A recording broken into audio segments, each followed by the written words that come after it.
तो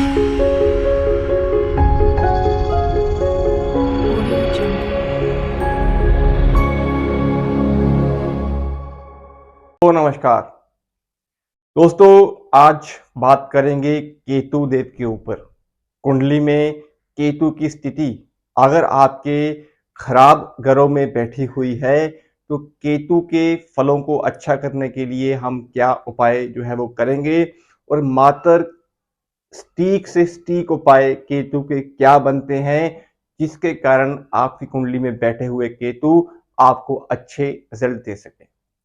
दोस्तों, आपके अपने इस YouTube चैनल एस्ट्रो गाइड में आप सभी का स्वागत है। चैनल को सब्सक्राइब नहीं किया तो कृपया चैनल को सब्सक्राइब करना मत भूलिएगा और नोटिफिकेशन की जो बेल है उसे भी प्रेस कर लीजिएगा। बात टॉपिक के ऊपर करते हैं। केतु। दोस्तों, जीवन में केतु और राहु का होना बड़ा जरूरी है, क्योंकि कहीं ना कहीं हम अपने जीवन में जितने भी उपाय जो करते हैं मात्र राहु केतु और शनि को शांत करने के लिए ही करते हैं।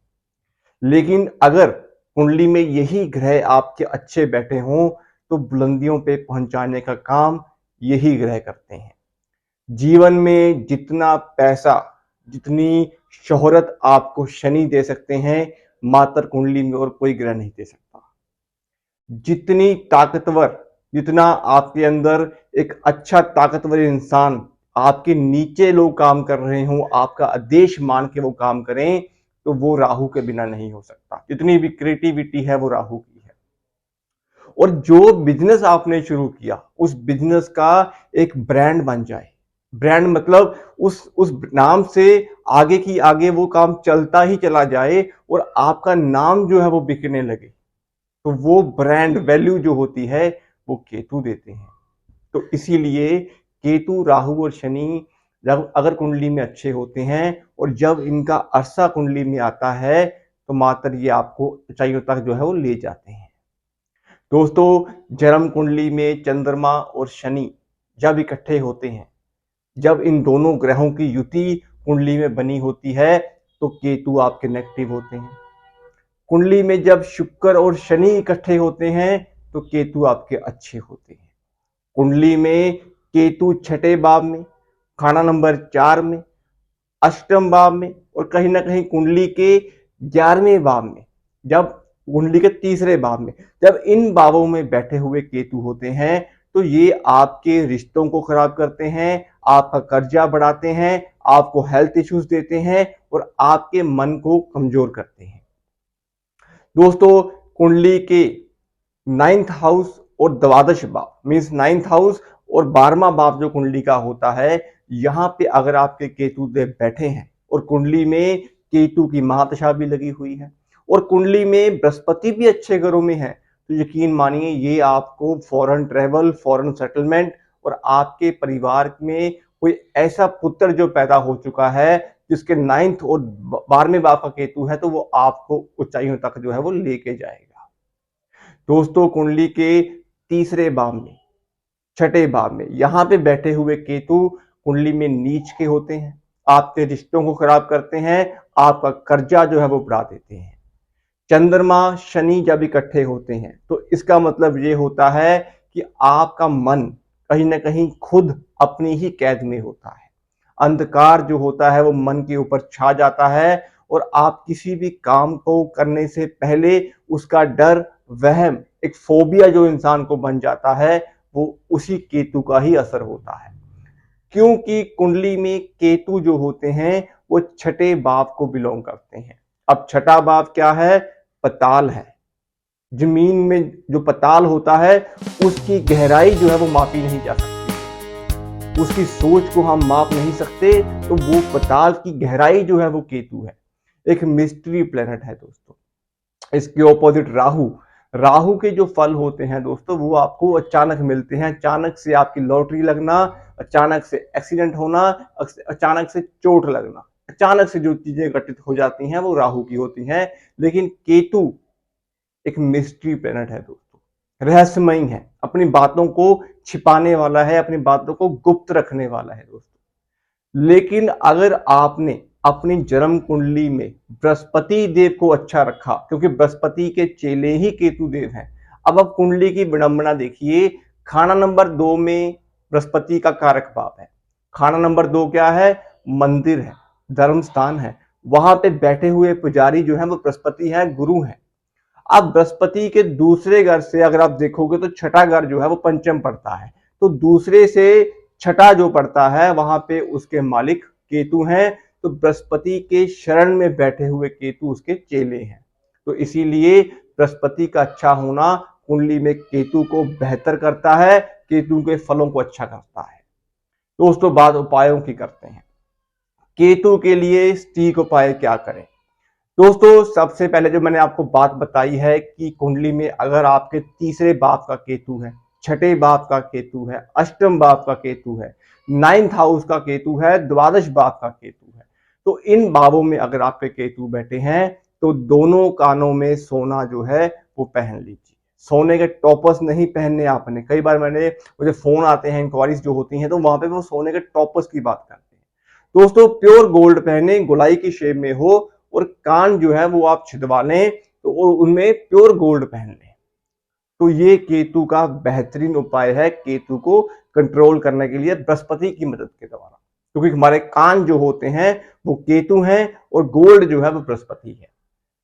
दूसरी कंडीशन में, अब अगर आपकी जन्म कुंडली में केतु देव खाना नंबर 4 में बैठे हैं, हाउस नंबर 4, खाना नंबर 4 में केतु है, खाना नंबर 6 में केतु है, खाना नंबर 8 में केतु है, तो इन सिचुएशंस में बैठे हुए केतु का हम क्या उपाय करें?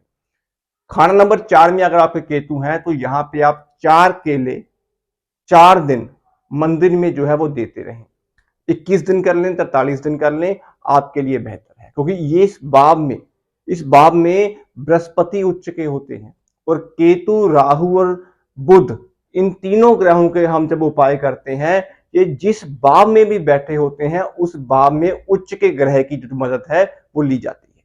तो खाना नंबर 4 में बृहस्पति उच्च के हैं, तो यहां पे आप 4 केले, पीले हों, हरे नहीं होने चाहिए, तो 4 केले लेके अगर आप मंदिर में बुजुर्ग ब्राह्मण को देंगे या फिर आप मंदिर में डोनेट करेंगे, तो इससे केतु के फल अच्छे होंगे, और कहीं ना कहीं बृहस्पति की मदद से यहाँ पे खाना नंबर 4 भी अच्छा होगा, जो आपकी सेहत की और माता की सेहत को और आपके लिक्विड कैश को कहीं ना कहीं अच्छा करेगा। छठे भाव में केतु हो तो यहाँ पे क्वांटिटी हमने फिर केलों की ही लेनी है, लेकिन यहाँ पे हम 4 की जगह 6 केले लेंगे, क्योंकि ये छठा भाव है, तो 6 की संख्या जो है वो जुड़ जाएगी। तो छठे भाव में 6 केले जो है केतु के लेने के बाद उसे आप दूसरे भाव, यानी कि दूसरा भाव जो है मंदिर का है, तो वहां पे हम डोनेट कर देंगे, तो इससे भी केतु अच्छे होंगे। ये उपाय आप 6 दिन कर लें। उसके बाद अष्टम भाव की भी केतु की दृष्टि जो दूसरे भाव पे पड़ती है, तो दूसरे भाव में फिर हम यहाँ पे 8 केले लेके 8 दिन मंदिर में जो है वो देते रहेंगे, इससे भी केतु के फल आपके अच्छे और नेक होंगे। क्योंकि दूसरा भाव जो होता है दोस्तों, वहां पे कोई भी ग्रह जो है वो नीच का नहीं होता। परमात्मा की शरण में, धर्म स्थान में आने के बाद वो उसके जो बुरे फल होते हैं वो नेक फलों में बदल जाते हैं। दोस्तों, केतु के लिए हम और एक्स्ट्रा उपाय क्या करें? बछड़े वाली गायें, जो गायें हो उसका जो बछड़ा होगा उसकी सेवा करनी आप शुरू कर दें। अगर आपकी जन्म कुंडली में शुक्र और केतु भी इकट्ठे हों, गाय की बछड़े की सेवा अगर आप 43 दिन या 21 दिन लगातार कर लेंगे, तो इससे भी केतु के फल आपके अच्छे होंगे और आपकी संतान की प्राप्ति, संतान का सुख आपको मिलना शुरू हो जाएगा। दोस्तों, दूसरी कंडीशन में दोस्तों, जब कुंडली के दूसरे भाव में केतु बैठे हों, पंचम भाव में केतु बैठे हों, तो इस कंडीशन में अगर आप अपने माथे पे केसर का तिलक लगाएंगे तो ये आपको बेहतर और उत्तम फल जो है वो केतु दे सकते हैं। तो केतु के लिए सबसे अच्छा उपाय मैंने जो है आपको बताए हैं, 3 उपाय मैंने आपको बताए हैं। चौथा उपाय आपने क्या करना है? अगर कुंडली के छठे भाव में, छठा भाव केतु का है, तो छठे भाव में जब मंगल और चंद्रमा आके बैठ जाएं तो केतु का ऋण लग जाता है। अब हम ऋण का क्या उपाय करेंगे? आपने एक ही दिन में 100 कुत्तों को भरपेट भोजन करवाना है। 100 कुत्तों को आपने 6-6 महीने बाद भरपेट भोजन करवाना है। इससे केतु के ऋण में आपकी कमी देखने को मिलेगी और केतु के फल आपके नेक और अच्छे होंगे। तो केतु का ऋण भी मैंने आपको बताया है कि अगर कुंडली के छठे में चंद्र मंगल बैठे हों तो 100 कुत्तों को एक ही दिन में खाना खिलाएं। बाकी दोस्तों, जितनी आप स्ट्रीट डॉग्स की सेवा करेंगे उतना आपके लिए अच्छा है। कुंडली की विवेचना, कुंडली का वर्षफल जो होता है वो अलग से हम डिस्क्राइब करते हैं। मात्र अगर आप केतु को ये भी उपाय कर लेंगे तो केतु इससे भी आपके नेक और उत्तम फल देने के लिए बाध्य हो जाएंगे। तो दोस्तों, उम्मीद करता हूं वीडियो जो है वो आपको पसंद आई होगी।